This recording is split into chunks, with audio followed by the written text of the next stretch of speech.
बिहार में सभी राजनीतिक दलों को एसआईआर की ड्राफ्ट सूची मिलने के 21 दिन हो चुके हैं। 21 दिन, एक भी आपत्ति नहीं आई है किसी की तरफ से, कोई ऑब्जेक्शन नहीं, कोई पार्टी। 1,60,000 बीएलए हैं, 1,60,000, लेकिन सभी पार्टियों की आपत्ति का टोटल स्कोर कितना होगा सोच कर देखिए, 0। दरअसल चुनाव आयोग के खिलाफ वोट चोरी शब्द का इस्तेमाल करने वाले लोगों के बीच खलबली शुरू हुई थी। 17 अगस्त को बवाल शुरू हुआ, क्योंकि इसी दिन सीईसी ज्ञानेश कुमार ने प्रेस कॉन्फ्रेंस करके राहुल गांधी समेत उन सभी लोगों को माफी मांगने के लिए 7 दिन का अल्टीमेटम दिया। संजय कुमार जी बोल दिए आई एम सॉरी, इन्फ्लुएंसर्स बोल रहे हैं आई एम सॉरी, सारे लोग अब माफी मांग रहे हैं। 30 और राहुल गांधी को भी कह दिया था कि तीसरा विकल्प नहीं है, या तो एफिडेविट दो या फिर देश से माफी मांगो। इसके बाद इलेक्शन एनालिस्ट संजय कुमार सामने आए, बोले आई एम सॉरी, उन्होंने माफी मांग ली, पोस्ट डिलीट कर दी है। लेकिन अभी भी इंतजार किसका? राहुल गांधी जी का, कि क्या राहुल गांधी भी माफी मांगेंगे या कुछ और वो अपनी तरफ से। वैसे चुनाव आयोग की सख्ती के बाद लोगों को एफिडेविट देकर कानूनी रूप से फंसने की बजाय देश से माफी मांगना ज्यादा आसान लग रहा है। लोग कह रहे हैं माफी मांग लो, लेकिन साहब राहुल गांधी हैं जो ना माफी मांगने को तैयार है,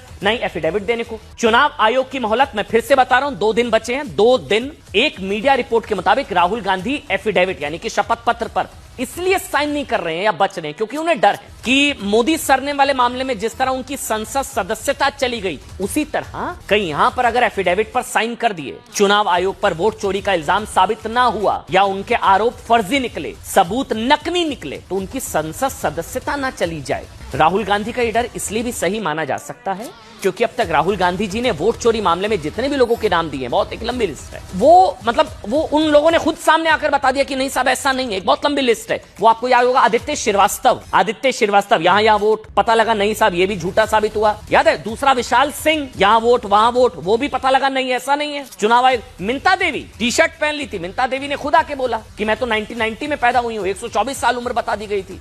ये सारी चीजें, रंजू देवी वाला तो हम ही ने खुलासा किया, रंजू देवी ने बोला कि मुझे तो राहुल गांधी जी के सामने ये कहने के लिए ट्रेन किया था वार्ड सचिव ने, याद है रंजू देवी। 5वां संजय कुमार, इन्होंने तो माफी मांग ली, खैर इनकी तो बात, इन्होंने तो माफी मांग ली, कह रहे कि मेरे से गलती हो गई, कुछ ऊपर नीचे हो गया, कंफ्यूजन हो गई। दूसरा वो सोशल मीडिया इन्फ्लुएंसर, ये लोग हैं बहुत सारे हैं, तो अभी तो एक माफी मांग रही है, इन्होंने भी माफी मांग ली है। वीडियो डिलीट हो रहा है, लगातार वीडियो डिलीट हो रहा है। और वो याद होगा, एक मकान में 80 फर्जी वोटर, राहुल गांधी ने बोला एक मकान में 80, एक मकान में 80, सामने आया वो किराएदार थे और वोटर रजिस्ट्रेशन पर उसी पते पर था, उन्होंने बनाया हुआ था। एक परिवार को राहुल गांधी ने अच्छा ये वाली तस्वीर याद है आपको, एक वोटर को, पूरे परिवार को राहुल गांधी जी ने फर्जी वोटर बता दिया।